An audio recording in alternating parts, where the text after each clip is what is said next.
तडफदार, सर्वसामान्यांच्या हाकेला धावून जाणारे, मितभाषी आणि सांगलीकरांच्या वैभवात भर टाकणारे आणि प्रगतीकडे वाटचाल करून नेणारे सांगलीचे महापौर माननीय धीरज सूर्यवंशी यांच्याकडून तिचा जागर न्यूज आणि दुर्गा फाउंडेशनच्या वर्धापनास हार्दिक हार्दिक शुभेच्छा.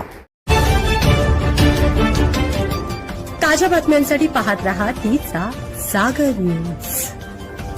इंस्टाग्रामवर रील्स बनवून आजवर अनेक जण रील स्टार बनले. सोशल मीडियावर अनेकदा मनोरंजनाने परिपूर्ण रील्स पोस्ट करणाऱ्यांच्या खऱ्या आयुष्यात काय समस्या असतील याचा अंदाज मात्र कोणालाच बांधता येत नाही.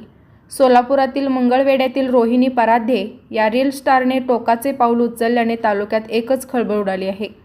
मंगळवेढा तालुक्यातील ब्रह्मपुरी इथे 25 वर्षाच्या रोहिणी पराध्याने हॉटेलच्या स्वयंपाकघरात गळफास घेऊन आत्महत्या केली. ज्या हॉटेलच्या किचनमध्ये तिने अनेक रील्स बनवले होते, ज्यांना नेटकऱ्यांकडून भरभरून प्रतिसाद मिळाला होता, त्याच हॉटेलच्या किचनमध्ये तिने तिचे आयुष्य संपवून सर्वांनाच मोठा धक्का दिला. रोहिणीने निलेश पराध्येशी लग्न केले होते. हे दोघे इंस्टाग्रामवर रील्स बनवून अल्पावधीतच लोकप्रिय झाले होते. हॉटेल ग्रामपंचायत नावाने त्यांचा स्वतःचा व्यवसाय होता. गेल्या काही वर्षापासून दोघंही सोशल मीडियावर सक्रिय होते आणि त्यातून त्यांच्या हॉटेल व्यवसायालाही फायदा मिळाला होता. विविध सामाजिक विषयांवर, महाराष्ट्रातील खाद्यसंस्कृतीवर आणि ग्रामीण भागातील जीवनशैलीवर रोहिणी रील्स बनवायची.